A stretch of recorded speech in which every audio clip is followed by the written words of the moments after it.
Everyone, मेरा नाम है Kriti and welcome back to my channel. आज का वीडियो है how to make projects in law school. ये वीडियो दो पार्ट्स में डिवाइडेड है। सबसे पहले मैं बात करने वाली हूँ एक जनरल आइडिया कि प्रोजेक्ट्स कैसे बनाने चाहिए जनरली, और सेकंड पार्ट में बात करने वाली हूँ एक एग्जांपल का, एक पर्टिकुलर प्रोजेक्ट का जो मैंने अपने लॉ स्कूल में बनाया था, ताकि आपको एक बेटर अंडरस्टैंडिंग मिल सके कि आपको अपने प्रोजेक्ट्स कैसे बनाने हैं। So general idea, particular idea and then telling you how to make a project. तो प्रोजेक्ट्स बेसिकली दो टाइप्स के होते हैं। एक होता है केस एनालिसिस, जिसमें आप एक पर्टिकुलर केस लेते हो, उसका एनालिसिस करते हो, और एक होते हैं थ्योरेटिकल प्रोजेक्ट्स, जिसपे हम आज बात करने वाले हैं, जिसमें आप एक पर्टिकुलर टॉपिक लेते हो और उसके ऊपर आप रिसर्च करते हो और फिर प्रोजेक्ट लिखते हो। किसी भी प्रोजेक्ट बनाने का स्टेप नंबर 1 है सिलेक्ट द टॉपिक।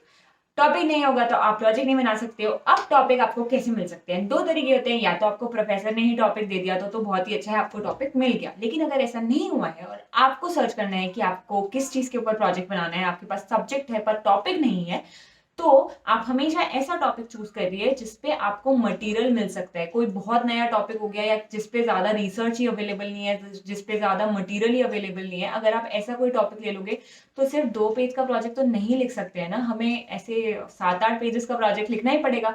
तो हमेशा ऐसा टॉपिक चूज करिए जिसपे आपको मटेरियल मिल जाएगा, जिसपे आपको इंटरनेट, बुक्स, इन सब में ओपिनियंस मिल जाएंगी लोगों की, ताकि आपका प्रोजेक्ट वेल रिसर्च लगे। Step number 2 is research. अगर आप प्रोजेक्ट लिख रहे हो तो ऑब्वियसली आपको मटेरियल चाहिए, क्योंकि आपको प्रोजेक्ट में लिखने के लिए कुछ चाहिए होगा। वो मटेरियल आपको आपकी रिसर्च से मिलेगा। So please do not skip this part. It is very very important कि आपको पता हो कि आपको कौन से रिसोर्सेज से रिसर्च करनी है। तो सबसे पहले तो क्या करना है, आप अपने टॉपिक का एक जनरल गूगल सर्च मारिएगा। उसके बाद आपको जितने भी आर्टिकल्स मिल जाते हैं उनको या तो आप बुकमार्क कर लो, या उनके यूआरएल आप किसी वर्ड डॉक्यूमेंट में रख लो, ताकि आपको पता चल जाए कि ये वाले जो आर्टिकल्स हैं ये आपको रीड करने हैं। अब बहुत सारी ऐसी वेबसाइट्स हैं जिन पे आपके टॉपिक से रिलेटेड बहुत सारे आर्टिकल्स आपको मिल सकते हैं। ऐसी कुछ वेबसाइट्स मैं यहाँ पे प्रोवाइड कर दूंगी। इसके बाद आप एक बार गूगल स्कॉलर पे अपने टॉपिक को रिसर्च करिएगा, अपने टॉपिक का सर्च मारिएगा, तो उसके बाद आपको कुछ कुछ आर्टिकल्स मिल जाएंगे। उन आर्टिकल्स को सेव कर लीजिएगा, बुकमार्क कर लीजिएगा, जो भी आप चाहते हैं वैसा। फिर आता है important part which is in depth research. अब इन डेप्थ रिसर्च में क्या होता है, बहुत सारे ऐसे डेटाबेसेस होते हैं, बहुत सारी ऐसी वेबसाइट्स बोल सकते हो आप होती हैं, जिन पे अलग अलग जर्नल्स में जो लोगों ने आर्टिकल्स लिखे होंगे ना, पब्लिश कराए होंगे, या बुक्स होंगी, बुक्स के पार्ट्स होंगे, वो आपको मिल जाते हैं। तो उसमें आपके टॉपिक से रिलेटेड किसी ने अगर कुछ लिखा होगा वो मिल जाता है। ऐसी कौन सी वेबसाइट्स होती हैं वो भी मैं यहाँ पे आपको बता दूंगी।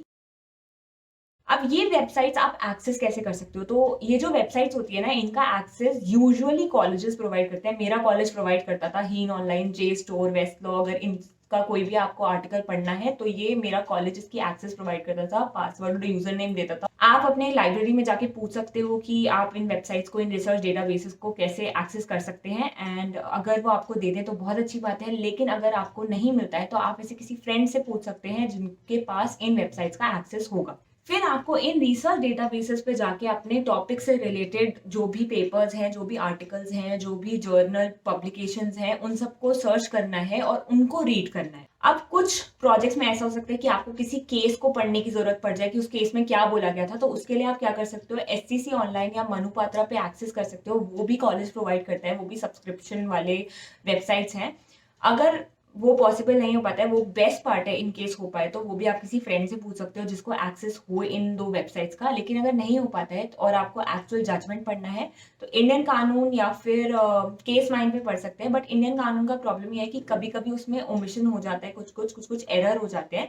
तो अगर आपको केस का नाम पता है, पार्टी नेम्स और नंबर, केस नंबर पता है, तो आप कोर्ट की वेबसाइट पे जाके उस पर्टिकुलर कोर्ट की, जिसका वो केस है, सुप्रीम कोर्ट का है या हाई कोर्ट का है, वहां पे जाके आप उन जजमेंट्स को डाउनलोड कर सकते हो।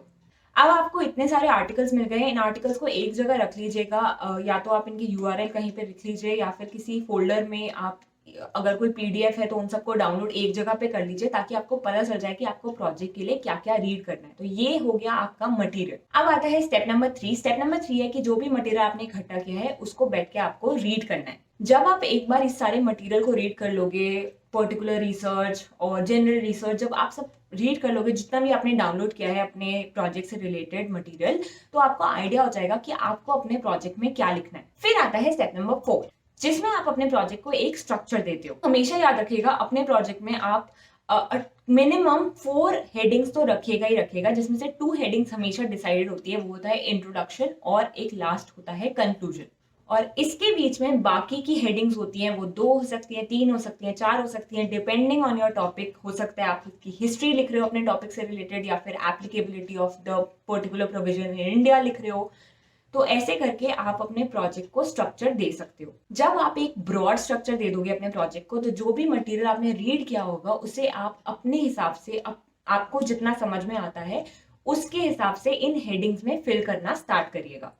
तो ये हो गया एक जनरल आइडिया कि आपको प्रोजेक्ट कैसे बनाना है। अब हम बात करते हैं एक पर्टिकुलर प्रोजेक्ट की। तो मैं अब आपको एक क्लिप दिखाऊंगी जिसमें मैंने अपने कॉलेज में कैसे प्रोजेक्ट बनाया था, वो मैं आपके साथ डिस्कस करूंगी। आई थिंक अगर यहाँ से आपको क्लियर नहीं होगा तो उस वीडियो से, तो उस क्लिप से तो आपको क्लियर हो ही जाएगा। So let's move on to that video. तो मैं जो पर्टिकुलर प्रोजेक्ट बनाने वाली हूँ उसका टॉपिक है डॉक्ट्रिन ऑफ कलरेबल लेजिस्लेशन। अब यहाँ पे मैंने एक गूगल सर्च किया है और एक गूगल स्कॉलर सर्च किया है अपने टॉपिक से रिलेटेड, जो कि है डॉक्ट्रिन ऑफ कलरेबल लेजिस्लेशन। इसके बाद मुझे जितने भी आर्टिकल्स मिल रहे हैं गूगल पे और गूगल स्कॉलर पे, मैं उन्हें खोल रही हूँ और एक बार रीड कर रही हूँ कि उनके अंदर क्या क्या मटेरियल दिया गया है और मुझे क्या क्या मटेरियल इंपॉर्टेंट लग रहा है मेरे टॉपिक से रिलेटेड। इसके बाद यहाँ मैंने एक वर्ड डॉक्यूमेंट खोला है जिसमें मैं लिख रही हूँ कि मुझे कौन से आर्टिकल्स सही सही लगे हैं और उसमें क्या क्या टॉपिक्स हैं जो कि मुझे अपने प्रोजेक्ट में इंक्लूड करने हैं। जैसे यहाँ मुझे एक टॉपिक दिखा है जिसमें हिस्ट्री और application of the doctrine in India, इस सब को डिस्कस किया गया है। तो वो सब मैंने एक वर्ड डॉक्यूमेंट में लिख लिया है कि ये मैं अपने प्रोजेक्ट में डालना चाहती हूँ, हिस्ट्री और development of the doctrine in India. फिर यहाँ पे मैं गई हूँ हीन ऑनलाइन पे। सो ये कुछ वेबसाइट्स हैं जिस पे मुझे मिल जाएंगे इन डेप्थ रिसर्च, जो कि मैंने आपको बताया था। तो उससे मुझे जो जो आर्टिकल्स मिले हैं वो भी मैंने उस वर्ड में लिख दिए हैं। इसके बाद मैं स्ट्रक्चर बनाने बैठ गई हूँ अपने प्रोजेक्ट से रिलेटेड। तो मैंने जितनी भी रीडिंग की होगी इस टॉपिक से रिलेटेड, उसके बाद मुझे जो भी स्ट्रक्चर समझ में आ रहा है वो मैं अपने प्रोजेक्ट का लिख रही हूँ। तो देखिए, जैसे जैसे मैं वो आर्टिकल्स पढ़ती गई ना और मुझे अपना टॉपिक ज़्यादा इन डेप्थ समझ में आने लग गया इतने सारे आर्टिकल्स पढ़ने के बाद, तो मुझे अपने प्रोजेक्ट का एक स्ट्रक्चर समझ आ गया कि मुझे अपने प्रोजेक्ट में क्या क्या लिखना है। तो इसलिए मैंने सबसे पहले ब्रॉड हेडिंग्स बना ली। अब वो ब्रॉड हेडिंग्स मैंने क्या बनाई, मैंने 5 ब्रॉड हेडिंग्स बनाई थी। सबसे पहले बनाया मैंने इंट्रोडक्शन, फिर डॉक्ट्रिन ऑफ कलरेबल लेजिस्लेशन, फिर application of doctrine in Indian context, फिर limitations on applications of doctrine, और लास्ट हेडिंग हो गई मेरी कंक्लूजन, जैसा मैंने आपको बताया। तो जितना आप रीड करोगे ना अपना मटेरियल, तो आपको समझ में आने लगेगा कि आपको प्रोजेक्ट में क्या क्या लिखना है। अब इंट्रोडक्शन में सबसे पहले मैंने लिखा कि कॉन्स्टिट्यूशन में कौन से आर्टिकल्स दे रखे हैं जिसमें ये डॉक्ट्रिन को डिस्कस किया गया है, कितनी डॉक्ट्रिन्स एक्चुअली एग्जिस्ट करती हैं। फिर उसके अंदर ही जब आप एक बड़ी हेडिंग बना लोगे तो आपको समझ में आने लगेगा कि आपको इसमें क्या क्या लिखना है, और जब आप उसको समझने लगोगे तो आप सब हेडिंग्स भी लिख पाओगे। जैसे मेरा दूसरा जो हेडिंग है वो है डॉक्ट्रिन ऑफ कलरेबल लेजिस्लेशन। इसके अंदर सबसे पहले मैंने बता दिया क्या क्या डॉक्ट्रिन ऑफ लेजिस्लेशन है, किस किसने इसकी डेफिनेशन दी है, इसकी डेफिनेशन क्या कहती है, मुझे क्या समझ में आता है इसकी डेफिनेशन से। फिर 2.1, जैसे 2 मेरा हेडिंग है तो 2.1 मेरी सब हेडिंग हो गई, जो कि है डेफिनेशन। तो black law dictionary has a definition of colourable, तो मैंने डिक्शनरी से शुरू किया कि डेफिनेशन क्या होती है। फिर 2.2 क्या हो गया मेरा, history of doctrine of colourable legislation. तो मैं सेकेंड हेडिंग में कलरेबल लेजिस्लेशन समझा रही हूँ, तो मैं उसकी सब हेडिंग में उसका हिस्टोरिकल पर्सपेक्टिव भी बता रही हूँ। फिर इसमें मैंने बता दिया कनाडा में क्या है, यूएसए में क्या चलता है। तो ये 2 कंट्रीज हैं जहाँ पे सबसे पहले doctrine of colourable legislation use हुआ था। फिर 2.3 में मैंने डिफरेंस बता दिया कलरेबल लेजिस्लेशन का और doctrine of pith and substance का, क्योंकि बहुत कंफ्यूजन होता है। तो ये मेरा सेकंड हेडिंग हो गया जो मुझे डिस्कस करना था। ये जब मैंने आर्टिकल्स पढ़े तो मैंने रियलाइज किया कि ये इंपॉर्टेंट पॉइंट्स हैं, और वो मैंने अपनी वर्ड्स में फिर फ्रेम करके अपने प्रोजेक्ट के लिए लिखे। फिर थर्ड जो मेरा हेडिंग है वो है application of the doctrine in Indian context. तो फर्स्ट उसमें मैंने क्या लिखा, doctrine applied to declare law unconstitutional. तो अब अगर मैं ये डिस्कस कर रही हूँ कि इंडियन कॉन्टेक्स्ट में कैसे होता है, तो सबसे पहले मैंने सब हेडिंग में क्या बताया कि ये डॉक्ट्रिन यूज क्यों होती है। तो क्यों यूज होती है, ये होती है अनकॉन्स्टिट्यूशनल डिक्लेयर करने के लिए। फिर 3.2 बोनाफाइड्स और motive of the law irrelevant. तो मैंने इस डॉक्ट्रिन के जो भी केस लॉस के थ्रू डॉक्ट्रिन डेवलप हुई है कि कैसे एप्लीकेबल होगी, किस किस केस पे किस तरीके से कोर्ट्स इंटरप्रेट करेंगे, उसको मैंने पॉइंट वाइज एक्सप्लेन कर दिया। तो ये मेरे थर्ड हेडिंग हो गई। उसके बाद जो भी इसके इंपॉर्टेंट पॉइंट्स है वो मैंने डिस्कस कर दिया। फोर्थ मैंने डिस्कस किया limitations on application of the doctrine of colourable legislation. इसमें मैंने लिमिटेशंस पॉइंट वाइज बता दिए। बेसिकली मैंने 5 पॉइंट्स बताए जहाँ पे ये डॉक्ट्रिन एप्लीकेबल नहीं होगी। और लास्ट में मैंने कंक्लूजन लिखा अपने वर्ड्स में कि मुझे डॉक्ट्रिन से क्या समझ में आता है और कहाँ कहाँ कोर्ट्स ने इन्हें अप्लाई किया है और ये डॉक्ट्रिन कितनी हेल्प करती है इंडियन कोर्ट्स को इंटरप्रेट करने के लिए लॉ। तो ये मेरा 14 पेजेस का प्रोजेक्ट बन गया था आराम से, क्योंकि इसमें मैंने काफी मटेरियल भी इंक्लूड किया था। सो आई होप आपको ये वीडियो अच्छी लगी हो। If you like this video please subscribe to the channel and I will see you in the next class.